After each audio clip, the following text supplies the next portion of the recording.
దేవుని నామానికి స్తోత్రం కలుగును గాక. హల్లెలూయా, హల్లెలూయా. కూడి వచ్చిన మీ అందరికీ పేరు పేరున మన రక్షకుడు ప్రభు అయిన యేసుక్రీస్తు వారి యొక్క పరిశుద్ధ నామములో నా హృదయపూర్వక వందనాలు తెలియజేస్తున్నాను. అలాగే ఈ మధ్యకాలంలో మాకు ఈ కరోనా వైరస్ సోకింది, మీ అందరికీ తెలుసు. అయితే మా గురించి మీరందరూ ప్రార్థన చేశారు. మీ ప్రార్థనను బట్టి దేవుడు మాకు సంపూర్ణ స్వస్థతను కలుగు చేశారు. అందుకే దేవుని నామానికి మహిమ కలుగును గాక. హల్లెలూయా. ప్రార్థించిన మీ అందరికీ పేరు పేరున మా ప్రత్యేకమైన వందనాలు తెలియజేస్తున్నాం. నిజంగా మా గురించి అంత గొప్పగా ప్రార్థన చేసే ఒక సంఘం, గొప్ప సంఘాన్ని కలిగి ఉన్నందుకు మేము నిజంగా భూమి మీద ధన్యులంగా మేము భావిస్తున్నాం. కేవలం మీ ప్రార్థనే మమ్మల్ని రక్షించింది, మీ మధ్యలో సజీవులుగా నిలబెట్టింది. మీకు ఎల్లప్పుడూ రుణపడి ఉంటాం. మనం వాక్య ధ్యానంలోనికి వెళ్ళిపోదాం నేరుగా. చాలా తక్కువ సమయం మాత్రమే మనం దేవుని మాటలు ఎప్పుడు ధ్యానం చేస్తాం కాబట్టి మనం చాలా ఏకాగ్రత కలిగి దేవుని మాటలు నేర్చుకుందాం. దేవుని మందిరంలోకి వచ్చాం కాబట్టి మనం భయభక్తి కలిగి కొద్ది మాటలు నేర్చుకుని మనం ఇళ్ళకి వెళ్ళిపోదాం. మరి నేటి మన సందేశానికి మూల వాక్యంగా కీర్తనల గ్రంథము 4వ కీర్తన 3వ వచనాన్ని మూల వాక్యంగా చదువుకుందాం. కీర్తనల గ్రంథం 4వ కీర్తన 3వ వచనం. యెహోవా తన భక్తులను తనకు ఏర్పరచుకొనుచున్నాడని తెలుసుకొనుడి. ఈ మూల వాక్యంలో మనం జాగ్రత్త గుర్తుపెట్టుకోవాలి. మూల వాక్యం గుర్తుంటే ప్రసంగం అంతా మనకు గుర్తుంటుంది. మూల వాక్యం ఏం చెప్తుందంటే, యెహోవా తన భక్తులను తనకు ఏర్పరచుకొనుచున్నాడని తెలుసుకొనుడి. యెహోవా తన భక్తులను తన కొరకు ఏర్పరచుకున్నాడట, ఏర్పరచుకుంటూ ఉన్నాడట. తన భక్తులను, యెహోవా భక్తులు. ఈ భూమి మీద మానవ సమాజాన్ని మనం 2 గ్రూపులుగా విభజిస్తే, ఒక గ్రూప్ ఏమో భక్తిపరులు, ఒక గ్రూప్ ఏమో భక్తిహీనులు. భక్తులు, యెహోవా భక్తులు. యెహోవా దేవుడు మనల్ని సృష్టించాడు తల్లి గర్భంలో. యేసు ప్రభు వారు మన కోసం రక్తాన్ని కార్చాడు. పరిశుద్ధాత్మ దేవుడు మనలో నుండి మనల్ని నడిపిస్తూ, మనల్ని సరిచేస్తూ, మనల్ని చక్కదిద్దుతూ, మనల్ని ప్రేరేపిస్తూ సంఘంలో నాటబడి ఉండే విధంగా సహాయం చేస్తూ ఉన్నాడు. కాబట్టి తండ్రి, కుమార, పరిశుద్ధాత్మ అనే త్రియేక దేవుణ్ణి ఆరాధిస్తున్నటువంటి భక్తులు మనమందరం కూడా. మనమందరం యేసయ్య భక్తులం. దేవుడు అంటే తన భక్తులను తన కోసం ఏర్పాటు చేసుకుంటున్నాడంట, ఆయన ఏర్పరచుకుంటున్నాడంట. అసలు భక్తుడు అంటే అర్థం ఏంటి? భక్తి చేసేవాడు అని అర్థం. సృష్టికర్తను భక్తి చేసేవాడు. అసలు ఎందుకు భక్తి అంటే ఏంటి? దేన్ని మనం భక్తి అంటాం? భక్తి అనే దాంట్లో ఏ ఏ అంశాలు ఉంటాయి, ఏ ఏ దినుసులు ఉంటాయి అనే విషయాన్ని మనం ఈరోజు కూలంకషంగా ఆలోచిద్దాం. అసలు భక్తి అంటగా ఏమి? భక్తి అంటే ఏంటి? దేవుని భక్తులం మనం అందరూ, యేసయ్య భక్తులం. నేను భక్తుడిని, నువ్వు భక్తురాలివి. అసలు భక్తుడు అంటే ఏంటి? భక్తి అంటే ఏంటి? దేన్ని భక్తి అంటారు? అసలు భక్తిలో ఉండవలసిన దినుసులు ఏంటి? ఇప్పుడు ఉదాహరణకు కూర ఉంటుంది కదా, అన్నం కూర వండినప్పుడు కూర ఉంటుంది కదా, దేన్ని కూర అంటారు అంటే కూరలో కొన్ని దినుసులు కలిపి వండిన దాన్ని కూర అంటారు. అంటే కూర అనే దాంట్లో నూనె అనే దినుసు ఉంటుంది, మిరపకాయలు, పచ్చిమిర్చి అనే దినుసులు ఉంటాయి, పసుపు అనే దినుసు, కారం అనే దినుసు, ఉప్పు అనే దినుసు, కూరగాయలు, తర్వాత టమాటా అనే దినుసు. ఇవన్నీ కలిపితే తయారు చేసిన దాని పేరు కూర. మరి భక్తి అనేది ఏంటి అంటారంటే, భక్తి అనే దాంట్లో కూడా చాలా దినుసులు కలిసి ఉంటాయి, చాలా అంశాలు కలిసి ఉంటాయి, చాలా భాగాలు కలిసి ఉంటాయి. దాన్ని భక్తి అంటారు. భక్తిలో ఇన్ని దినుసులు ఉంటాయి. దేన్ని భక్తి అంటారు అంటే, అసలు ఒక భక్తుడు యొక్క జీవిత చరిత్రను ఒకసారి మనం బైబిల్లో తిరిగేస్తే, ఆ భక్తుడికి ఉన్న లక్షణాలు మనం కూడా కలిగి ఉంటే అప్పుడు మనం కూడా భక్తి పరులం అవుతాం. అప్పుడు మనం చేసేది కూడా భక్తి అవుతుంది. భక్తి చేస్తున్నాం, మనం భక్తులం, అసలు భక్తి అంటే ఏంటో తెలియకపోతే ఏం చేస్తాం? కాబట్టి భక్తి అనేది ఏంటో తెలియాలి. భక్తుల్లో 2 రకాల భక్తి ఉంది. మళ్ళీ ఒక భక్తి ఏంటి అని అంటే దేవుడు మెచ్చుకునే భక్తి, దేవుడు పొగిడే భక్తి, దేవుడికి అనుకూలమైన భక్తి, దేవుడి చిత్తానుసారమైన భక్తి ఒకటి ఉంది. ఇంకొక భక్తి ఏంటంటే మనుషులు మెచ్చుకునే భక్తి, మనుషుల మెప్పు కొరకు మనం చేసే భక్తి, మనుషుల చప్పట్ల కొరకు మనం చేసే భక్తి, మన అవసరాల కొరకు ఉపయోగించడం, అవసరాలను తీర్చుకోవడం కోసం మనం చేసే భక్తి. ఇటువంటి మాయా భక్తి, వేషధారణతో కూడిన భక్తి, అసత్యమైన భక్తి రాను రాను అంత్య దినాలలో ఎక్కువైపోతుందని పౌలు గారు తన పత్రికల్లో తిమోతికి రాస్తూ ఈ విషయాన్ని గుర్తు చేశాడు. మనం కూడా ఆ మాట ఒకసారి చూద్దాం. తిమోతికి పౌలు గారు రాసిన 2వ పత్రిక 3వ అధ్యాయాన్ని చూస్తే, 2వ తిమోతి 3వ అధ్యాయంలో 1వ వచనంలో ఏం చెప్తున్నాడంటే, అంత్య దినములలో అపాయకరమైన కాలములు వచ్చునని తెలుసుకోను. ఎప్పుడంట అపాయకరమైన కాలాలు వచ్చేది? అంత్య దినాలలో. ఇప్పుడు మనం నివసిస్తున్న దినాలు కూడా అంత్య దినాలు, ఇంకా చాలా రాకడకు చాలా దగ్గర దినాలు కూడా. రేపో మాపో యేసయ్య వచ్చేటువంటి పరిస్థితులు, వాతావరణం ప్రపంచంలో జరుగుతూ ఉంది. ఈ అంత్య దినాల్లోనంట ఇదే 3వ అధ్యాయంలో 5వ వచనంలో ఏం చెప్తున్నాడంటే, పైకి భక్తి గల వారి వలె ఉండి దాని శక్తిని ఆశ్రయించని వారునై ఉంటారు. అంత్య దినాలలో కొంతమంది మనుషులు ఎలా ఉంటారంటే తెలుసా? పైకి మాత్రం భక్తి గల వారి వలె కనబడుతూ దాని శక్తిని ఆశ్రయించని వారు. అసలు నిజమైన భక్తి ఏంటో, దేవుడు మెచ్చుకునే భక్తి ఏంటో చేయకుండా పైకి మాత్రం భక్తి పరులుగా ఉండే జనం ఎప్పుడు ఎక్కువ అవుతారు, ఎప్పుడు విస్తరిస్తారు అని అంటే అంత్య దినాలలో ఇట్లాంటి గుంపు ఎక్కువగా ఉంటుందని పౌలు గారు ఎప్పుడో 2000 సంవత్సరాల క్రితమే రాశాడు.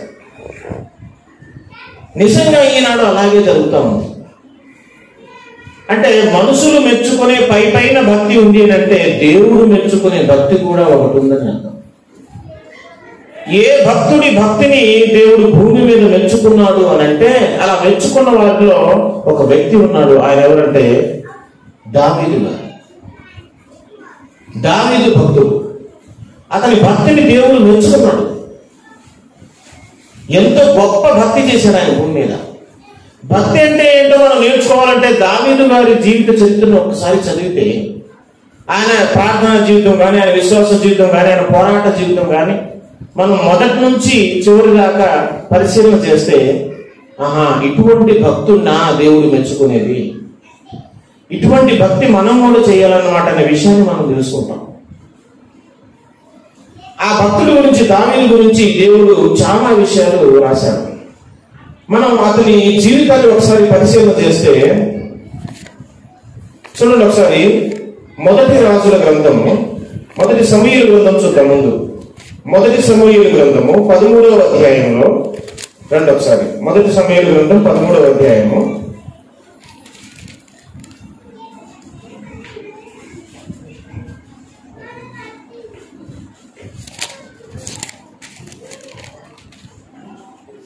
16లో చూద్దాం. ఫస్ట్ 16లో చూద్దాం. మొదటి సమూయేలు గ్రంథం 16వ అధ్యాయము చూడండి. 13వ వచనం చదువుతున్నాను. మొదటి సమూయేలు గ్రంథం 16:13. సమూయేలు తైలపు కొమ్మును తీసి వాని సహోదరుల ఎదుట వానికి అభిషేకము చేశాను. ఎవరు ఈయన అంటే దావీదుకి సమూయేలు వచ్చి తైలపు కొమ్ము తీసుకొని రాజుగా అభిషేకం చేశాడు. నాట నుండి యెహోవా ఆత్మ దావీదు మీదికి బలముగా వచ్చింది. నాట నుండి అంటే యెహోవా ఆత్మ దావీదు మీదకి ఎలా వచ్చింది చెప్పండి? బలముగా దిగి వచ్చింది. అంటే దావీదు పరిశుద్ధాత్మ పూర్ణుడు, పరిశుద్ధాత్మతో నింపబడిన వాడు, దేవుని ఆత్మతో నింపబడిన వాడు. అంటే భక్తునిలో మొట్టమొదటి లక్షణం ఏముండాలంటే మనం పరిశుద్ధాత్మతో నింపబడిన వారమై ఉండాలి. ఇక్కడ దావీదును చూస్తే అదే ఉంది. దావీదంట నాట నుండి యెహోవా ఆత్మ దావీదు మీదికి బలముగా దిగి వచ్చింది. ఎప్పుడైతే దేవుని ఆత్మ దావీదు మీదకి బలంగా దిగి వచ్చిందో అక్కడ నుంచి అంచెలంచెలుగా దినదినము అతని జీవితం వర్ధిల్లుతూ వచ్చింది. కాబట్టి భక్తునిలో ఉండవలసిన మొట్టమొదటి లక్షణం ఏంటంటే పరిశుద్ధాత్మ చేత మనం నింపబడాలి. పరిశుద్ధాత్మను పొందుకున్న వారమై మనం ఉండాలి. ఇంకొక మరి లక్షణాన్ని అతనిలో మనం చూస్తే చూడండి, మొదటి సమూయేలు గ్రంథంలోనే 17వ అధ్యాయాన్ని చూస్తే, మొదటి సమూయేలు గ్రంథం 17వ అధ్యాయం 26వ వచనాన్ని చూద్దాం. 26వ వచనంలో దావీదు అంటున్నాడు, జీవము గల దేవుని సైన్యమును తిరస్కరించుటకు ఈ సున్నతి లేని ఫిలిష్తీయుడు ఎంతటి వాడు. ఈ కథ మీకు తెలిసిందే, గొల్లియాతు దావీదు కథ. గొల్లియాతు చూస్తే ఆజానుబాహుడు, తాడి చెట్టు అంత మనిషి, మంచి బలం కలిగిన వాడు, మహావీరుడు, యుద్ధశాలి. అతనితో పోరాటం చేయడానికి, అతన్ని జయించడానికి, అతనితో తలపట్టడానికి ఎవ్వరు ముందుకు రావట్లేదు. అతను సవాలు చేస్తా ఉన్నాడు, 40 రోజుల నుంచి సవాలు చేస్తా ఉన్నాడు. మీ దేవుని భక్తులు ఎవరు లేరా? మీ దేవుడు నిజమైన దేవుడికి నాతో వచ్చి పోరాడండి, ఎవరు నన్ను గెలవండి అని 40 రోజుల నుంచి సవాలు చేస్తాడు. ఎవరు ముందుకు వెళ్ళట్లేదు. అతని ఆకారాన్ని చూసి, అతని కంఠలను చూసి, అతని అస్త్రాలను చూసి, అతని ఖడ్గాన్ని చూసి ఎవరు ముందుకు వెళ్ళట్లేదు. అప్పుడు అక్కడికి ఆ యుద్ధం చూడటానికి దావీదు వచ్చాడు. దావీదు రాగానే అతను చేసే సవాలు దావీదు చెవిలో పడింది. చాలా చిన్నోడు, సహోదరులందరిలో చిన్నోడు, చాలా పొట్టోడు, పసిబుగ్గల బాలుడు. కానీ ఎప్పుడైతే దేవుణ్ణి అతను దూషించడం అతని చెవిని పడిందో వెంటనే దావీదు ఏం చేశాడు అంటున్నాడు. దావీదు, జీవము గల దేవుని సైన్యములను తిరస్కరించడం ఈ సున్నతి లేని ఫిలిష్తీయుడు ఎంతటి వాడసా. సున్నతి లేనివాడు వీడు. మనం సున్నతి చేయబడిన జనాంగం, దేవుని ప్రజలం మనం. జీవము గల దేవుణ్ణి తిరస్కరించే వాడా వీడు? అసలు వీడు ఏ పాటి వాడు అంటున్నాడు. అందరి దృష్టికేమో అతను ఆజానుబాహువుల కండల వీరులా కనబడుతున్నాడు. కానీ దావీదు దృష్టికి ఎలా కనిపిస్తున్నాడు? ఈడు ఎంత తోడు అసలు అంటున్నాడు. అంటే దేవుణ్ణి ఎవరైతే దూషిస్తారో, దేవుణ్ణి ఎవరైతే సమాజంలో తక్కువ చేసి మాట్లాడతారో వాళ్ళను చూడగానే నిజమైన భక్తిపరుడికి రోషము కొట్టాలి. దావీదులో పసితనంలో ఎంత గొప్ప రోషం కనబడుతుందో చూసి ఈడు ఎంతటి వాడు అంటున్నాడు. అంత చెడ్డంత మనిషిని పట్టుకొని దేవుని చేత, దేవుని ఆత్మ చేత నింపబడిన వాడు, పరిశుద్ధాత్మ పూర్ణుడికి ఇంత ధైర్యం వస్తుంది, ఇంత తెగింపు వస్తుంది. ఇంత తెగింపు, ఇంత ధైర్యం, ఇంత తెగువ మనకు ఎప్పుడు వస్తుంది? ఇంత ధైర్యం, బలం అంటే పరిశుద్ధాత్మ చేత నింపబడినప్పుడు. ఇటువంటి రోషము కలిగిన వాడే భక్తుడు. మొట్టమొదటిగా దావీదులో పరిశుద్ధాత్మ అభిషేకం ఉంది. రెండవదిగా దేవుని గురించి ఏది మాట్లాడినా రోషం పుట్టుకొస్తుంది. మనమైతే యేసయ్యని ఎంత తిట్టినా, ఎంత దూషణగా మాట్లాడినా, బైబిల్ని ఎంత అవమానపరిచినా మనం అసలు పట్టించుకో, మన పని మనం చూసుకుంటూ ఉంటాం. అదే కనుక మన బిడ్డనో, మన భార్యనో, మన తల్లినో కనుక అంటే మనకు రోషం పుట్టుకొస్తుంది. కానీ అందరికంటే ఎక్కువగా నీ కొరకు ప్రాణం పెట్టిన యేసుని ఎవరు దూషించినా, సమాజంలో ఏం జరిగా మనకు అనవసరం. బైబిల్ కాల్ చేసినా మనకు అనవసరం, మనకు రోషం రాదు. మన పని మనం చేసుకుంటా వెళ్ళిపోతాం. ఇది భక్తి పరుడికి ఉండే లక్షణం కాదు. భక్తి పరుడికి దేవుని మీ గురించి ఎవరైనా వ్యతిరేకంగా మాట్లాడితే రోషం పుట్టుకొస్తుంది. కాబట్టి రోషము కలిగిన వాడు భక్తుడై ఉంటాడు. దావీదు జీవితంలో చూస్తే రోషం ఒకటి కనిపిస్తుంది, పరిశుద్ధాత్మ చేత నింపబడిన వాడిగా కనిపిస్తుంది. ఇంకా మనం చూస్తే కీర్తనల గ్రంథంలో 6వ కీర్తన 6వ వచనాన్ని చూస్తే, 6వ కీర్తన 6వ వచనం చూస్తే, నేను మూలుగుచు అలసి ఉన్నాను, ప్రతి రాత్రి కన్నీరు విడుచుచు నా పరుపు తేలజేయుచున్నాను, నా కన్నీళ్ల చేత నా పడక కొట్టుకొని పోవచ్చు. దావీదు గారు చెప్పినటువంటి మాట్లాడి తెలుసా? నేను మూలుగుచు అలసి ఉన్నాను. మూలిగి మూలిగి మూలిగి అలసిపోయాడంట ఆయన. ప్రతి రాత్రి, ఒక రాత్రి కాదు, ప్రతి రాత్రి కన్నీరు విడుచుచు నా పరుపు తేలజేయుచున్నాను, నా కన్నీళ్ల చేత నా పడక కొట్టుకొని పోవచ్చున్నది. ఎంత కన్నీటి ప్రార్థన ప్రరోజుడు. ఒక రోజు 2 రోజులు కాదు, ప్రతిరోజు అంట కన్నీళ్లు విడిచి మూలుగుతున్నాడంట దేవుని ముందు. అంటే భక్తి పరుడుకు ఉండవలసిన 3వ దినుసు ఏంటి అని అంటే ప్రార్థనా జీవితం, అది కూడా కన్నీటి ప్రార్థనా జీవితం. దావీదు జీవితంలో కన్నీటి ప్రార్థనా జీవితం ఉంది. అతను ప్రార్థనా జీవితాన్ని మనకు అర్థం చేయడం కోసం ఆయన ఏం చెప్తాడంటే, నేను నా కన్నీటికి నా పరుపే కొట్టుకొని పోతుంది, నా పడకే కొట్టుకొని పోతుంది అంటే అంత వేదనతో, అంత మూలుగుతో నేను రాత్రంతా ప్రార్థన చేస్తున్నాను అంటున్నాడు భక్తుడు. మరి ఒకసారి మన జీవితాన్ని పరిశీలన చేసుకుంటే అటువంటి ప్రార్థనా జీవితం అనుకుందంటారు. భక్తి పట్టుకుండాల్సిన లక్షణాలు అవి. దావీదు జీవితంలో కన్నీటి ప్రార్థన ఉంది అని ఇక్కడ మనకు కనిపిస్తుంది. తర్వాత 119వ కీర్తన చూస్తే చూడండి, 119వ కీర్తన 50వ వచనం చూస్తే ఏమంటాడు తెలుసా? 50వ వచనంలో, నీ వాక్యము నన్ను బ్రతికించి ఉన్నది. నన్ను బ్రతికించేది ఎవరని అంటున్నాడు దావీదు భక్తుడు? నీ వాక్యం, నీ వాక్యం నన్ను బ్రతికించున్నది అంటున్నాడు. 72వ వచనంలో ఏమంటాడు తెలుసా? 72వ వచనంలో అక్కడే, వేల కొలది వెండి బంగారు నాణాల కంటే నీవిచ్చిన ధర్మశాస్త్రము నాకు మేలు. దావీదు గారు తన జీవితంలో దేన్ని గొప్ప చేస్తున్నాడు? వాక్యాన్ని గొప్ప చేస్తున్నాడు. వెండి బంగారముల కంటేనంట నీవిచ్చిన ధర్మశాస్త్రం ఉందే, బైబిల్ గ్రంథం, అది నాకు మేలు అంటున్నాడు. అంటే ఈ లోకంలో ఉన్న మొత్తాన్ని పెంటతో సమానంగా ఎక్కడ కూడా తన జీవితంలో ఎంచుకున్నాడు. వెండి కంటే, నాణ్యాలంటే, డబ్బుల కంటే, బంగారం కంటే నాకు నీ వాక్యమే ముఖ్యం. నీ వాక్యం ఏం చెప్తుందో దాని ప్రకారం నేను నడుచుకుంటా. దీని కొరకు నా డబ్బులైనా సరే నేను లెక్క చేయను, నా వెండి నాణాలు కూడా నేను లెక్క చేయను. నీ వాక్యమే నాకు మేలు కలిగింది అని అట్టి తీర్మానం నిజమైన భక్తి పరులో ఉంటుంది. అట్టి తీర్మానం, అట్టి స్థిరమైన తీర్మానం ఎవరిలో అయితే ఉంటుందో ఇది భక్తుల్లో ఉండే మరొక దినుసు.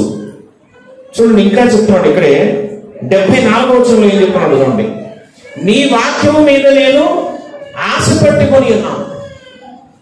ఆశ దేని మీద పెట్టుకున్నాడంట? వాక్యం మీదే. వాక్యమే నన్ను బ్రతికిస్తుంది అంటున్నాడు. నీ వాక్యం మీద నేను ఆశ పెట్టుకున్నాను. మనుషుల మీద నాకు ఎవరి మీద ఆశ లేదు, ఎవరు నేను నమ్ముకోలేదు, నీ వాక్యాన్ని నమ్ముకున్నాను, నీ వాక్యం మీద ఆశ పెట్టుకున్నాను అంటున్నాడు. నీ వాక్యం వెండి నాణ్యాల కంటే, బంగారం కంటే నీ వాక్యం మేలు అంటున్నాడు. ఎన్ని మాటలు చెప్తున్నాడు చూడండి. 81వ వచనంలో కూడా, నీ రక్షణ కొరకు నా ప్రాణం సమస్యలుతున్నది, నేను నీ వాక్యం మీద ఆశ పెట్టుకుని ఉన్నాను. మళ్ళీ చూడండి, నీ వాక్యం మీద ఆశ పెట్టుకుని ఉన్నాను అంటున్నాడు. 147వ వచనాన్ని చూస్తే, 147వ వచనంలో, తెల్లవారక మునపే మొర్ర పెట్టి తిని అంటే ఇదే ప్రార్థన. ప్రార్థన ఎప్పుడు చేస్తున్నాడు దావీదు గారు? తెల్లవారక మునుపే మొదలుపెట్టి తిని నీ మాటల మీద నేను ఆశ పెట్టుకుని ఉన్నాను, నీవిచ్చిన వాక్యమును నేను ధ్యానించుటకై నా కన్నులు రాత్రి జాములు కాకమునిపే తెరుచుకుందును. అంటే తెరుచుకుందంటే లేవటం, నిద్రపోయి లేవటం. ఎప్పుడు లేస్తున్నాడంటే తెలుసా? రాత్రి జాములు కాకమునిపే నా కళ్ళు తెరుచుకుంటా. ఎందుకోసం తెలుసా? నీవిచ్చిన వాక్యమును ధ్యానం చేయటానికి. రాత్రి అంతా కన్నీటితో ప్రార్థన జీవితం చూసాం. తెల్లవారక మునిపే ప్రార్థన చేసి మొర్ర పెట్టిన తర్వాత బైబిల్ చదవటం, ఇది దానికి భక్తుల నుంచి మనం నేర్చుకోవాల్సినటువంటి పాఠం. ఉదయాన్నే లేవగానే లోకంతో సంబంధాలు పెట్టుకోవటం కాదు, చీపురు కట్ట ఎక్కడ ఉందో ఎత్తుకొని ఇల్లు ఉండటం కాదు. దావీదు భక్తుడు ఏం చేశాడంటే ఉదయాన్నే మొర్ర పెట్టి ఆయన వాక్యాన్ని ధ్యానం చేశాడు. అంటే బైబిల్ గ్రంథం ఎల్లప్పుడూ దివారాత్రములు ధ్యానం చేయటం, ప్రార్థన చేయటం అనేది నిజమైన దేవుడు మెచ్చుకునే భక్తుడికి ఉండవలసినటువంటి లక్షణం. ఇప్పుడు ఎన్ని లక్షణాలు వచ్చాయి? పరిశుద్ధాత్మ చేత నింపబడ్డాడు, రోషం కలిగి ఉన్నాడు దేవుని పట్ల, తర్వాత వాక్యమును ప్రార్థనా జీవితం కలిగి ఉన్నాడు, కన్నీటి ప్రార్థనా జీవితం, వాక్యాన్ని నమ్ముకున్నాడు, వాక్యమే నన్ను బ్రతికిస్తుంటాడు, ఈ లోకంలో అన్నిటికంటే వాక్యాన్ని హెచ్చుగా చూస్తున్నాడు. ఇక్కడ ఏం చేస్తున్నాడు? ఉదయాన్నే లేచి వాక్యాన్ని చదువుతున్నాడు, ధర్మశాస్త్రం మీద ధ్యానం చేస్తున్నాడు.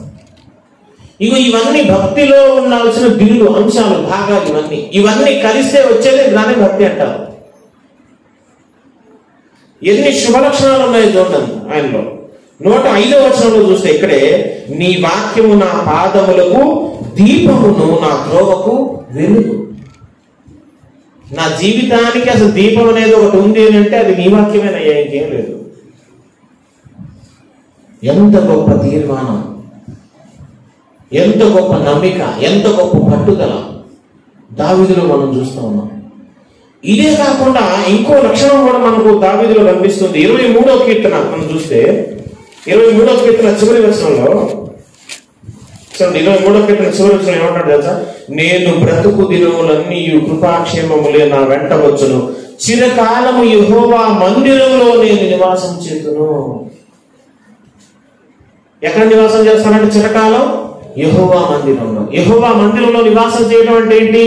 సంఘముతో, సంఘ విశ్వాసులతో సహవాసాన్ని కలిగి ఉండటం.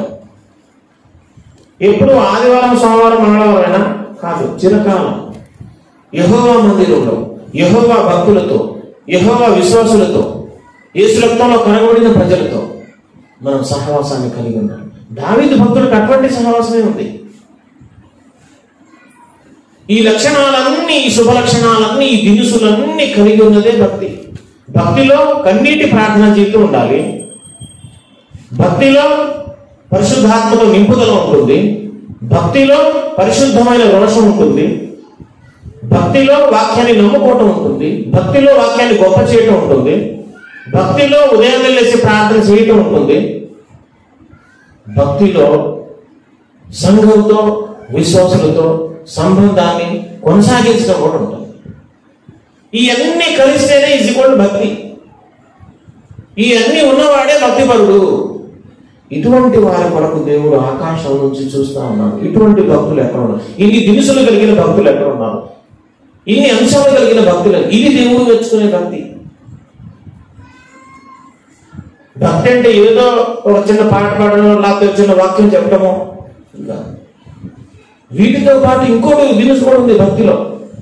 ఏంటి ఆ దినుసు అంటే దావీదు గారు చేసింది చూడండి. అపోస్తల కార్యములు 13వ అధ్యాయంలో, అపోస్తల కార్యములు 13వ అధ్యాయంలో 36వ వచనం చూస్తే, అపోస్తల కార్యములు 13వ అధ్యాయం 36వ వచనం చూస్తే, దావీదు దేవుని సంకల్పము చొప్పున తన తరము వారికి సేవ చేసి నిద్రించి తన పితరుల యొద్దకు చేర్చబడెను. దావీదంట దేవుని సంకల్పము చొప్పున తన తరం వారికి సేవ చేసి చచ్చిపోయాడట. తన తరం వారికి, తాను బ్రతుకున్న దినాలలో భూమి మీద మనుషులు ఎవరైతే ఉన్నారో వాళ్లకు సేవ చేశాడట. ఎటువంటి సేవ? దేవుని చిత్తానుసారమైన సేవ చేసి నిద్రించాడు. అంటే భక్తునిలో ఇంకొక దినుసుంది. ఏంటో తెలుసా? సేవ చేయటం, సేవకు సహకరించటం, ఆర్థికంగా సహకరించటం, ప్రత్యక్షంగా పరోక్షంగా సహకరించటం. మనకు తెలిసిన మాటలు, మనం పొందుకున్న రక్షణ, మన యేసయ్య ప్రేమ గురించి 10 మందికి చెప్పటం, కనీసం మనం తెలిసిన వాళ్ళకి చెప్పటం. మన భర్త, ఇంట్లో భర్త మారు మనసు పొందిన వాడైతే అతన్ని మారు మనసులోకి నడిపించడం, అది కూడా సువార్తే, అది కూడా దేవుని సేవ. బిడ్డలు మారు మనసు పొందని వారైతే, లోకంలో తిరుగుతున్న వారైతే వాళ్ళు దేవుని వైపు తీసుకుని మళ్ళించడం, మన బంధువులు దేవుని వైపు మళ్ళించడం, మన రక్త సంబంధికులు దేవుని వైపు మళ్ళించడం. ఇది మనం చేసే పని, దేవుడు మనకిచ్చినటువంటి పని. దావీదు భక్తుడి జీవితంలో మనం చూస్తే ఈ దినుసులన్నీ ఉన్నాయి. ఆయన తరం వారికి సేవ చేశాడు. ఆయన పరిశుద్ధాత్మ చేత నింపబడ్డాడు. ఆయన సువార్తకు వ్యతిరేకంగా మాట్లాడడం వారి మీద కోపగించుకున్నాడు. ఆయన రాత్రంతా కన్నీటి ప్రార్థన చేశాడు. ఆయన వాక్యంలో గొప్ప చేశాడు. ఆయన అన్ని వాక్యం కొరకు అన్నిటిని పెంటగా ఎంచుకున్నాడు. ఆయన వాక్యమే నా జీవితానికి వెలుగు అన్నాడు. ఆయన వాక్యమే నన్ను బ్రతికిస్తుంది అన్నాడు. ఆయన నేను మనుషులను నమ్ముకోలేదు, రాజులను పొంది వాక్యమే నమ్ముకున్నాడు అంటున్నాడు. ఆయన తన తరం వారికి సేవ చేశాడు. ఆయన దేవుని మందిరంలో నివసించడం నాకు ఇష్టం అంటున్నాడు. ఆయన అది ఎన్ని రోజులంటే చిరకాలం జీవించడం నాకు ఇష్టం, దేవుని బిడ్డల మధ్యలో ఉండటం నాకు ఇష్టం. ఇన్ని శుభ లక్షణాలు కలపోస్తే వచ్చిందాన్నే భక్తి అంటారు. ఇటువంటి భక్తి దావీదు చేశాడు కాబట్టి దావీదును దేవుడు మెచ్చుకున్నాడు. దావీదును దేవుడు ఎలా మెచ్చుకున్నాడు తెలుసా? చూడండి, 1 సమూయేలు గ్రంథంలోనే 13వ అధ్యాయంలో 14వ వచనంలో దేవుడు సాక్ష్యం చెప్తున్నాడు దావీదు గురించి. మొదటి సమూయేలు గ్రంథం 13వ అధ్యాయం 14వ వచనంలో, యెహోవా తన చిత్తానుసారమైన మనస్సు గల ఒకని కనుగొని ఉన్నాడు.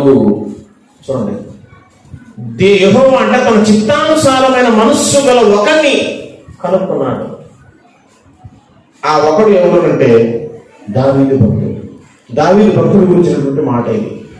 దావీదు నా చిత్తానుసారమైన మనస్సు కలిగిన వాడయ్యా ఆయన అంటున్నాడు. ఇందాక చదివిన అపోస్తల కార్యములు 13లో కూడా ఈ మాట ఉంది. అపోస్తల కార్యములు 13వ అధ్యాయంగా చదివిన దాంట్లో చూడండి, అపోస్తలు 13వ అధ్యాయము 22వ వచనం చూస్తే, తర్వాత ఆయన తొలగించి దావీదును వారికి రాజుగా ఏర్పరిచిన, మరియు ఆయన నేను యెషై కుమారుడైన దావీదును కనుగొంటిని, అతడు నా ఇష్టానుసారుడైన మనుష్యుడు, అతడు నా ఉద్దేశములన్నీ నెరవేర్చును. నా చిత్తానుసారమైన మనుష్యుడు, నా చిత్తానుసారమైన మనస్సు కలిగిన వాడు అని పరలోకమందున్న దేవుడు భూమి మీద ఒక చిన్న దావీదు అనే భక్తుడు చూసి ఈ సాక్ష్యం అక్కడి నుంచి పలకగలుగుతున్నాడంటే, మరి నీ గురించి నా గురించి కూడా దేవుడు ఇటువంటి సాక్ష్యం చెప్పాలంటే మరి అటువంటి స్థితి మనకుందా? మనం చేసే భక్తి అటువంటిదా? మన భక్తిలో అన్ని దినుసులు ఉన్నాయా? ఇప్పుడు కూరగానే ఓన్లీ కూర అనగానే ఎన్ని దినుసులు కలిపాం. ఓన్లీ ఉప్పును కూర అనరు, ఓన్లీ కారాన్ని కూర అనరు, ఓన్లీ పసుపును కూర అనరు. అవన్నీ కలిపితే వచ్చింది కూర. భక్తి అనే దాంట్లో ఇవన్నీ కలబోస్తేనే వచ్చింది భక్తి. ఇది దేవుడు మెచ్చుకునే భక్తి. ఇటువంటి భక్తి కలిగినందుకే దావీదు దినదినము వర్ధిల్లాడనమాట, తన శత్రువులు జయించాడనమాట.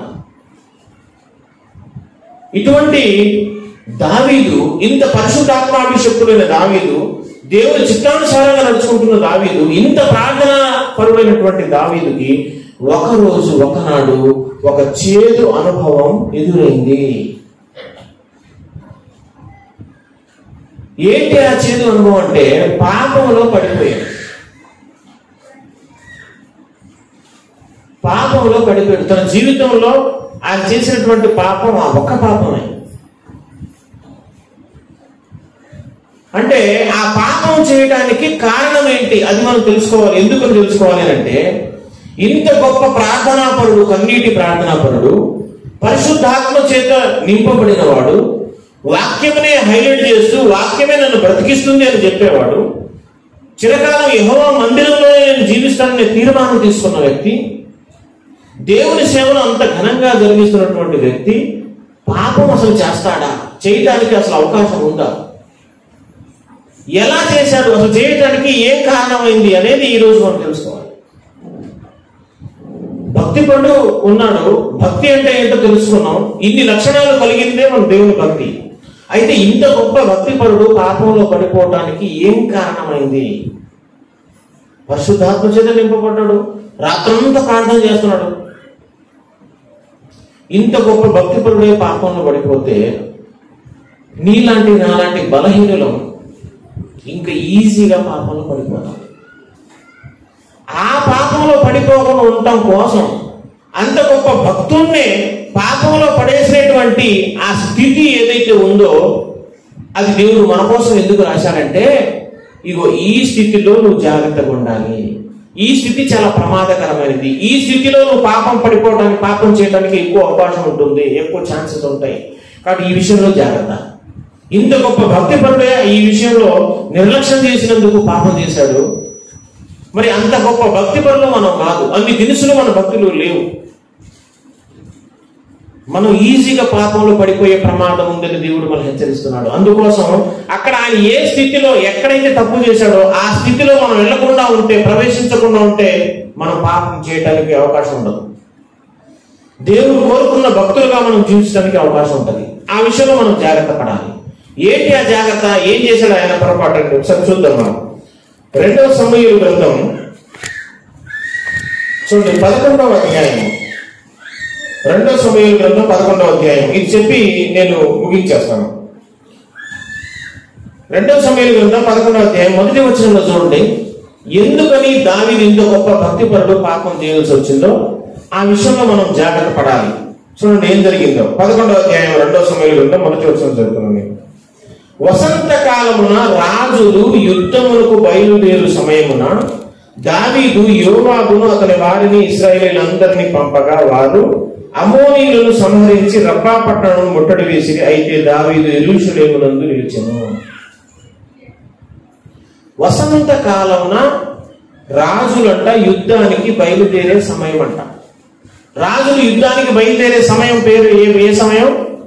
వసంత కాలం. చెప్పండి అందరూ, ఏం కాలం అది? వసంత కాలం. అంటే ఆకులన్నీ రాలిపోయి మళ్ళీ కొత్త ఆకులు చిగురుస్తాయి చూడండి. అంటే వర్షం పట్టడానికి ముందు స్టార్టింగ్ తొలకరి వర్షం కురిసే ఆ సమయంలో, ఎండాకాలం గడిచిపోయిన తర్వాత కొత్తగా చిగురులు వస్తాయి కదా, ఆ కాలాన్ని ఏమంటారంటే వసంత కాలం. అది యుద్ధానికి మంచి అనుకూలమైన సమయం అంటది. వసంత కాలంలో రాజులు యుద్ధం చేయడానికి బయలుదేరి వెళ్ళాలి. అయితే దావీదు ఏం చేశాడంటే ఇతను యుద్ధానికి వెళ్లకుండా ఇతని సైన్యాధిపతి అయిన యోవాబును తన వారిని యుద్ధానికి పంపించాడు. అక్కడ యుద్ధం ఒక 3-4 నెలలు లేదా 5-6 నెలలు జరగవచ్చు.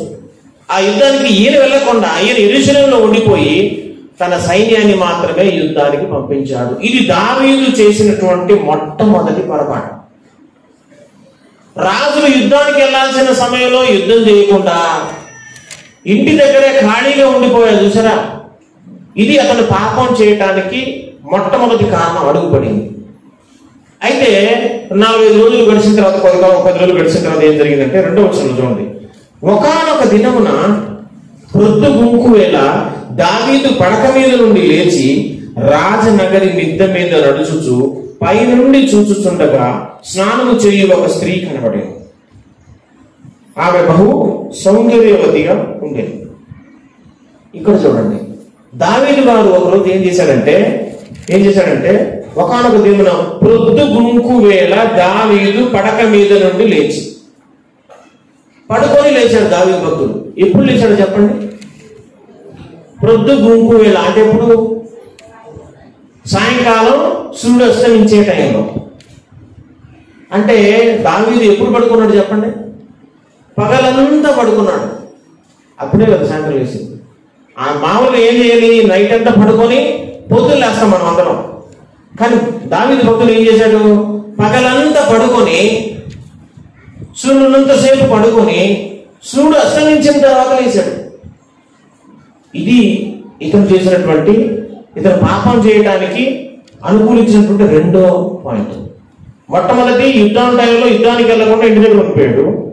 2వ పాయింట్ ఏంటంటే పగలంతా పడుకొని సాయంత్రం సమయంలో లేచాడు. ఒకరోజు అలా జరిగింది, దురదృష్టవశాత్తు ఒకరోజు అలా జరిగింది. పగలంతా దేవుని పని మీద ఉండకుండా ఏం చేశాడంటే పగలంతా సోమరిపోతులాగా పడుకొని సూర్యుడు అస్తమించే టైంలో లేచాడు. సరే లేచాడు. లేచిన తర్వాత ఏం చేశాడు తెలుసా? పైనుండి చూచు ఆయన ఎక్కడికి వెళ్ళాడంటే లేచి రాజనగరి మిద్దె మీద నడుస్తూ రౌండ్లు వేస్తూ ఉండగా స్నానం చేయ స్త్రీ అతనికి ఆమె సౌందర్యవతి ఉంది, ఆమెతో పాపం చేశాడు. ఇది మనకు తెలిసిన స్టోరీ.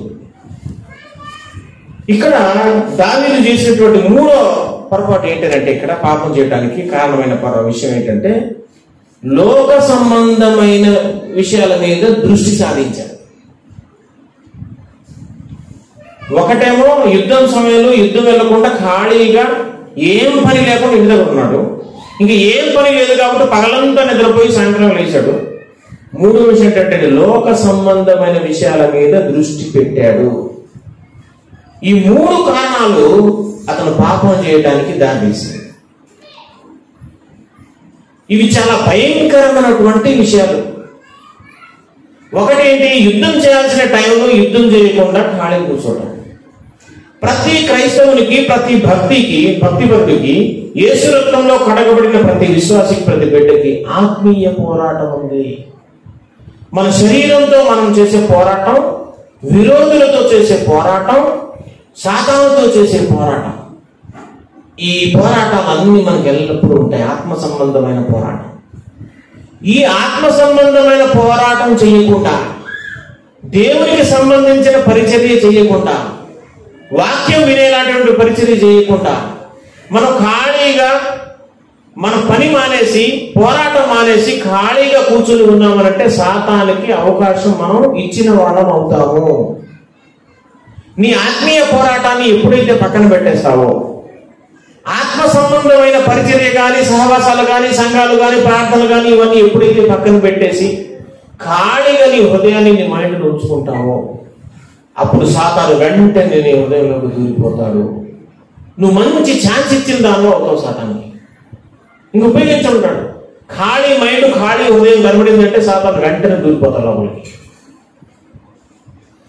కాబట్టి ఆత్మీయ పోరాటాన్ని యుద్ధం చేయకుండా ఖాళీ కూర్చున్న దావీదులాగా మన ఆత్మీయ పోరాటంలో దేవుని కొరకు చేసిన పరిచర్యని పక్కన పెట్టేసి దాని గురించి ఆలోచించకుండా ఖాళీగా ఆరామంగా మనం కూర్చొని ఉన్నామనంటే, అసలు భక్తి గిక్తి ప్రార్థన గిద్ద ఇదంతా పక్కన వదిలేసి మనం ఫ్రీగా కూర్చొని ఉన్నామంటే, వీటికి దూరంగా ఉన్నామంటే సాతాను మనలో వెంటనే దూరిపోతాడు.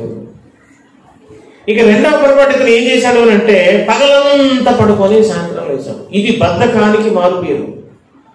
క్రైస్తవ జీవితంలో సోమరితనం అనేది అస్సలు పనికిరాదు. సోమరి వాళ్ళని గురించి తిడుతూ సామెతల గ్రంథంలో సోమరి చీమల ఎద్దుకు వెళ్ళమన్నాడు దేవుడు. సోమరి అయిన చెడ్డదాసుడా అని హెచ్చరించాడు దేవుడు. భక్తునికి, దేవుని బిడ్డలకి సోమరితనం అనేది చాలా ప్రమాదకరమైనటువంటి సంగతి. సోమరితనాన్ని, ఆధ్యాత్మికమైన సోమరితనాన్ని మన జీవితంలో నుంచి మనం తీసేసిన నాడే ఆధ్యాత్మికమైన బద్ధకాన్ని, అంటే ప్రార్థన చేయాలంటే మోకాడు ఉంచాలంటే బద్ధకం, సంఘానికి వెళ్ళి 2 గంటలు కూర్చోవాలంటే బద్ధకం, ఒక పాట పాడాలంటే ఇంకేం పట్టలు లేసి అనేది బద్ధకం, వాక్యం వినాలంటే ఇంకేమిటో లేదని బద్ధకం, ఒక చోట మీటింగ్ జరుగుతుందంటే కిలోమీటర్ దూరం మొత్తం ఎస్టీ కాలనీ దాకా ఎవరు నడిచిపోతుంటే బద్ధకం. ఇటువంటి సోమరితనం నీ ఆత్మీయ జీవితాన్ని సర్వనాశనం చేస్తుంది. సాతానికి నువ్వు అవకాశం ఇచ్చినవాడు అవుతావు.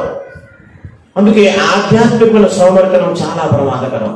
సోమరితనంగా ఉండి భక్తిని పాడు చేసుకొని భ్రష్టులైపోయిన వాడు చాలా మంది ఉన్నారు. పగలంతా పడుకొని సాయంకాలం లేచాడు. ఎంత బద్ధకాన్ని ఆ రోజు ప్రదర్శించాడో అతను పాపం చేయడానికి అది కారణమైంది. 3వ పాయింట్ ఏంటంటే, అతను ఎక్కిన తర్వాత పరలోకం వైపు చూసినా, లేకపోతే ఆకాశం వైపు చూసినా, ప్రార్థన చేసుకునేది, ధ్యానం చేసుకునేది, దర్శనం చూసినా బాగుండు. అది మానేసి చుట్టూ లోకమంతా చూసుకుంటూ వచ్చాడు. అప్పుడు స్నానం చేసే స్త్రీ కనిపించింది. పరిశుద్ధ బైబిల్ గ్రంథం ఏమని చెప్తుంది? పరిశుద్ధ బైబిల్ గ్రంథం చూడండి ఒకసారి. కొలసీ పత్రిక 3వ అధ్యాయము 1వ వచనం చూస్తే, కొలసీ పత్రిక 3:1 చూస్తే, మీరు క్రీస్తుతో కూడా లేపబడిన వారైతే పైనున్న వాటినే వెతుకుడి. అక్కడ క్రీస్తు దేవుని కుడిపార్శ్వమున కూర్చుని ఉన్నాడు. పైనున్న వాటి మీదనే గాని భూ సంబంధమైన వాటి మీద మనస్సు పెట్టొద్దు. భూ సంబంధమైన వాటి మీద మనసు పెట్టొద్దు. పైనున్న దాన్ని చూడండి. దేవుడు, అక్కడ సింహాసనం, అక్కడ ఆ మహిమ యుగాలు, అక్కడ ఉండే తేజస్సు, ఆ వెలుగు, ఆ జీవితం, పాపం లేని జీవితం, రోగం లేని జీవితం, దుఃఖం లేని జీవితం, ఆకలి లేని జీవితం, పరిశుద్ధులైన దేవదూతలు, పరిశుద్ధులైన దేవుడు, వాళ్ళ మధ్యలో సంతోషం, ఆనందం. దీని గురించి ఆలోచించకుండా లోక సంబంధమైన భూ సంబంధమైన వాటి మీద మనసు పెట్టొద్దని పౌలు గారు ఎందుకు చెప్పాడంటే, ఇది దావీదు గారు భూ సంబంధమైన వాటి మీద ఎప్పుడైతే మనసు పెట్టి ఏం జరుగుతుంది ఏంటని చోటు చేశాడో అప్పుడు పాపం చేయడానికి అది కారణమైంది. పైన వాటి మీద అదేనండి, భూ సంబంధం వాటి మీద కాదు. అందుకే ప్రసంగి గ్రంథం అంతా అదే విషయం చెప్తుంది. వ్యర్థము వ్యర్థము, భూమి మీద ఉన్న సమస్తం వ్యర్థము. నేను అన్ని పరిశీలన చేశాను, అంత వ్యర్థమే అన్నాడు. భూమి మీద ఏం లేదురా బాబు, ఎటు చూసిన చెత్తే, ఎటు చూసిన పాపమే, శరీరాశ, నేత్రాశ, జీవపు డంబమే. అట్లా చూసే కదా అవ్వ పాపం చేసింది. లోక సంబంధమైన వాటి మీద మనసు పెట్టొద్దు. లోకంలో ఏం జరుగుతుందో చూడొద్దు. పైన వాటి గురించి ఆలోచించండి దేవుడు చెప్తున్నాడు. దావీదు భక్తుడు ఏం చేశాడంటే, లోక సంబంధమైన వాటి మీద ఎప్పుడైతే దృష్టి కేంద్రీకరించాడో వెంటనే పాపం చేయడానికి అవకాశం. పని చేయాల్సిన టైంలో పని మానేస్తాం. పని మానేయటమే కాకుండా బద్ధకాన్ని ప్రదర్శించి పగలంతా పడుకొని రాత్రి లేవటమే కాకుండా భూ సంబంధమైన వాటి మీద మనసు పెట్టడం. ఇట్లా చేసేవాళ్ళు ఎవరున్నా కానీ నువ్వు ఎంత గొప్ప భక్తిపరుడు అయినా ఖచ్చితంగా వీటికి అవకాశం ఇస్తే నీ జీవితంలో ఖచ్చితంగా నువ్వు పాపంలో పడి తీరుతా ఉంది. అందుకే మనం ఏం చేయాలి? ఆధ్యాత్మికమైన బద్ధకం మనకి జీవితంలో ఎప్పుడు కూడా ఉండకూడదు. పరిచర్యను మానేసి సంఘ సహవాసాలను మానేసి, దేవుని వాక్యం చదవటం మానేసి, దేవుడు మనకిచ్చిన పనిని మానేసి, పని లేకుండా ఖాళీగా ఎట్టి పరిస్థితుల్లో ఉండకూడదు.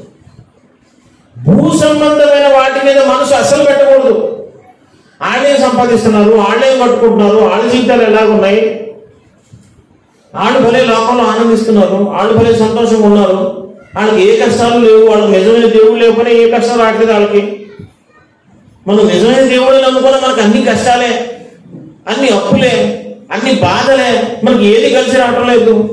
ఈ లోకంలో కలిసి రావటం కోసం, ఈ లోకంలో ఉండిపోవటం కోసం మనం దేవుడు నమ్ముకుంది. ఈ లోకంలో మనకు కలిసి రావాలంటే మనం ఫస్ట్ నుంచి చెబుతున్నటువంటి మాటలు, ఈ లోకమే నీకు వ్యతిరేకం బాబు, నీ బంధువులే నీకు శత్రువులు అవుతారు. ఇరుకు మార్గాన్ని ఎంచుకున్నాం మనం. ఇరుకు మార్గంలో విశాలంగా ఎట్లుంటుంది? మనం ఆ మహిమ లోకం కోసం, దాన్ని ఆనందించడం కోసం, అది పొందుకోవడం కోసం కదా మనం ఇక్కడ శ్రమలు పడేది, బాధలు పడేది. మళ్ళీ ఇదంతా మర్చిపోయి, అసలు పాఠాన్ని మర్చిపోయి మళ్ళీ మొదలుకు వచ్చి నాకేం కలిసి రాలేదు, నాకేం మంచి జరగట్లేదు అని మాట్లాడుతున్నారంటే ఇది ఏం దేవుడు అర్థమైనట్టు, ఏం భక్తి? కాబట్టి ఈ సోమరితనం, ప్రార్థనకు మోకాళ్ళు ఉంచకపోవటం, ప్రార్థన చేయకపోవటం, బైబిల్ చదవకపోవటం, చదువు రాదనుకో వాక్యం వింటాం, అది రేడియోలో కావచ్చు, టీవీలో కావచ్చు, ఇతరుల భక్తుల ద్వారా కావచ్చు, విశ్వాసుల ఎలాగైనా సరే మనకంటూ దేవుడు ఒక పని అప్పగించాడు, ఆ పని చేస్తూ ఉండాలి. సోమరితనం అస్సలు ఉండకూడదు. ఎన్నిసార్లు ప్రార్థన పెట్టినా మనం వెళ్ళాలి. దేవుని వాక్యం 100 సార్లు వింటా ఉంటే మన మైండ్లో నెమరు చేసుకుంటా ఉంటే మనం పాపానికి దూరంగా ఉంటాం. ప్రార్థన, ఒక భక్తుడు చెప్పాడు, ప్రార్థన చేసేవాడు పాపం చేయడు, పాపం చేసేవాడు ప్రార్థన చేయడు. పగలంతా పడుకోకుండా సోమరితనంగా ఉంటుంటే ప్రార్థన చేసి ఉంటే ఎంత బాగుండేది. లోక సంబంధమైన వాటి మీద దృష్టి పెట్టకుండా పరలోకమైన దర్శనాలు చూస్తుంటే దావీదు గారికి ఎంత బాగుండేది. అసలు యుద్ధానికి వెళ్ళిపోయి ఉంటే ఈ గొడవే ఉండేది కాదుగా. వసంతకాలంకు పని ఉంది, యుద్ధం ఉంది. వసంతకాలం దేని తెలియజేస్తుందంటే క్రీస్తు రాకడను తెలియజేస్తుంది. చివరిగా ఈ మాట చూసి మనం ముగించుకుంటాం. మత్తయి సువార్త 24వ అధ్యాయము, మత్తయి సువార్త 24వ అధ్యాయము చూడండి దయచేసి 32వ వచనం. మత్తయి సువార్త 24:32. అంజూరపు చెట్టును చూసి ఒక ఉపమానం నేర్చుకొనుడి. అంజూరపు కొమ్మ లేతదై చిగురించినప్పుడు వసంతకాలము ఇంకా సమీపంగా ఉన్నదని మీకు తెలియను. ఆ ప్రకారమే మీరు ఈ సంగతులన్నీ జరుగుట చూచినప్పుడు ఆయన సమీపంగానే ద్వారం దగ్గరే ఉన్నాడని తెలుసుకోండి. ఆకులు చిగురించినప్పుడు వసంతకాలం వచ్చేస్తుందని ఎట్లాగైతే అనుకుంటారో, ఈ సంగతులన్నీ లోకంలో జరుగుతున్నప్పుడు నేను కూడా దగ్గరనే ఉన్నా, వచ్చేస్తున్నాను జ్ఞాపకం చేసుకోండి అంటున్నాడు. వసంతకాలం దేనికి సూచన అంటే యేసు రాకడకు సూచన. వసంతకాలం వచ్చేసిందండి, యేసు రాకడ సమీపించింది. మరి ఎత్తబడవా? ఎత్తబడాలంటే మరి ఎత్తబడేటటువంటి భక్తి మనకు ఉన్నదా? అటువంటి ప్రార్థనా జీవితం, అటువంటి విశ్వాస జీవితం, అటువంటి యుద్ధం మనం చేస్తున్నాం. అసలు యుద్ధ రంగంలో, రణభూమి మీద ఉన్నామా? మనం రణరంగంలో ఉన్నామా? ఇంట్లో కూర్చున్నామా? ఆత్మీయ పోరాటం చేస్తున్నారా? మన శరీరంలో ఎన్నో బలహీనతలు, మన శరీరంలో ఎన్నో దురాశలు, ఎన్నో ఇచ్చలు, ఎన్నో కోరికలు, వాటితో మనం ప్రతి క్షణం పోరాడాలి. చూసిందల్లా కావాలని శరీరం, మన కళ్ళు ఆశిస్తూ ఉంటాయి, దాన్ని చంపేసుకుంటా యుద్ధం చేస్తూ ఉండాలి. ఈ లోకమే మురికి అనుకోవాలి. ఏది కళ్ళు ఆశిస్తున్నాయో నేత్ర పవిత్రత ఉండాలి. ప్రతి దాన్ని పవిత్రంగా చూసే కన్నులు మనకు రావాలి. గువ్వ కన్నులు మనకు ఉండాలి. పావురం కళ్ళు మనకు ఉండాలి. దేవుడు కోరుకుంటున్నటువంటి మాటలు ఇవి. రాకడ సమీపిస్తుంది, యేసయ్య దగ్గరకు వస్తున్నాడు. మన జీవితాల్లో ప్రక్షాళన కావాలి, మన జీవితాల్లో మార్పులు రావాలి. భక్తిని మనం సాధన చేయాలి, భక్తి సాధన చేయాలి. నిజమైన భక్తుడు, దేవుడు కోరుకునే భక్తుడు, దేవుడు మెచ్చుకునే భక్తి పరుడుగా మనం ఉండాలి. అలా ఉండాలంటే ఇదిగో ఈ దావీదు భక్తునటువంటి జీవితంలో ఉన్న ఈ దినుసులన్నీ మన జీవితంలో ఉండాలి. అతను ఎక్కడ పొరపాటు చేయడానికి అవకాశం ఇచ్చాడో అది మనం చేయకుండా ఉండాలి. అందుకే దేవుడు అది కూడా బైబిల్ గ్రంథంలో రాసి పెట్టాడు. దావీదు ఎంత గొప్ప భక్తి పరుడో రాసిందే కాక ఆయన పాపంలో పడిపోవడానికి కారణమైనటువంటి విషయాలను కూడా ఎందుకు రాశాడంటే మనం అటువంటి తప్పులు చేయకుండా ఉండాలని, మనం వాటికి దూరంగా ఉండాలని. వాటికి దూరంగా ఉండకపోతే ఎంత గొప్ప భక్తిపరుడైన పాపం, ఇంత గొప్ప భక్తిపరుడైన పాపంలో పడేసింది ఆ 3 విషయాలు. మరి నిన్ను పడేసడం ఎంత లెక్క? అందుకే వాటికి మనం దూరంగా ఉండాలా. ఆత్మీయ బద్ధకం ఉండటానికి వీల్లేదు.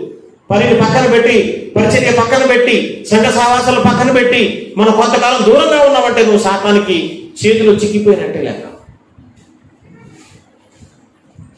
కాబట్టి ప్రియమైన సహోదరి సహోదరుడా, దినములు సమీపిస్తున్నాయి. మనం దేని కొరకు, ఏ నిత్య రాజ్యం కొరకు ఎదురు చూస్తున్నామో ఆ యేసయ్య మేఘాల మీద మనల్ని తీసుకోవడానికి రెడీగా వస్తుంది.